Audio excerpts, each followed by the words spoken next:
MP में Shivraj cabinet की बैठक से पहले, जो कि आखिरी बैठक मौजूदा कार्यकाल की, एक बड़ा फैसला हो गया। बड़ा फैसला मुख्य सचिव पद को लेकर हुआ है। मुख्य सचिव पद को लेकर जिस नाम की कयास लगाई जा रही थी, उस नाम को लेकर ही ये बड़ा फैसला हुआ है। दरअसल मध्य प्रदेश शासन ने दो अलग अलग आदेश जारी किए हैं और आदेश में साफ तौर पर कहा गया है कि इकबाल सिंह बैस, जो वर्तमान में मुख्य सचिव हैं, उनका कार्यकाल समाप्त हो रहा है और उनको सेवानिवृत्त किया जा रहा है।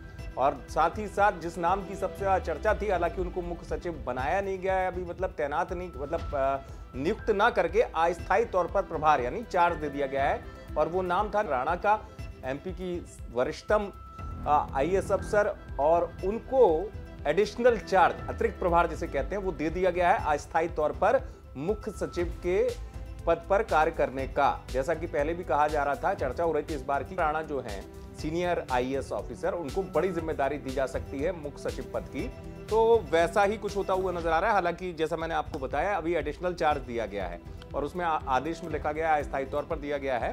तो कुल मिलाकर लेकिन एक बड़ी जिम्मेदारी नीरा राणा को, क्योंकि इकबाल सिंह जो है उनका 2 बार कार्यकाल एक्सटेंशन मिला था उनको।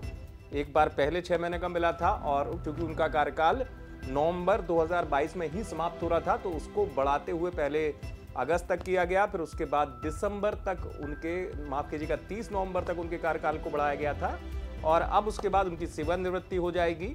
वो अतिरिक्त तौर पर इस कार्यभार को संभालेंगी मध्य प्रदेश के मुख्य सचिव के तौर पर। 1988 बैच की वो आईएएस ऑफिसर हैं, सीनियर आईएएस ऑफिसर है। पहले 2-3 नामों की और चर्चा हो रही थी कि उनको एडिशनल तौर पर चार्ज मिलेगा या परमानेंट तौर पर नियुक्ति मिलेगी, लेकिन चूंकि अभी एडिशनल चार्ज ही दिया गया है, अतिरिक्त चार्ज दिया गया है, ये तो आगे तय होगा कि उनको मुख्य सचिव के तौर पर पदस्थापना मिलेगी कि नहीं मिलेगी। लेकिन हाँ, मध्य प्रदेश में मुख्य सचिव के तौर पर एक बड़ी जिम्मेदारी अतिरिक्त कार्यभार के तौर पर नीरा राणा को दे दी गई है। जैसा मैंने आपको बताया, अनुभवी आईएएस अधिकारी हैं, वरिष्ठतम आईएएस अधिकारी हैं। 2-3 नामों पर और विचार किया जा रहा था, लेकिन सीनियरिटी के आधार पर कहा गया कि उनको ये जिम्मेदारी दी गई है।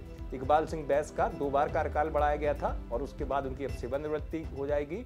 जैसा मैंने आपको बताया, वो पहले भी मुख्य निर्वाचन पदाधिकारी जैसे जिम्मेदारी को संभाल चुकी हैं, उन्हें अतिरिक्त कार्यभार के तौर पर यह जिम्मेदारी दी गई है। आप देखते रहे एमपी तक।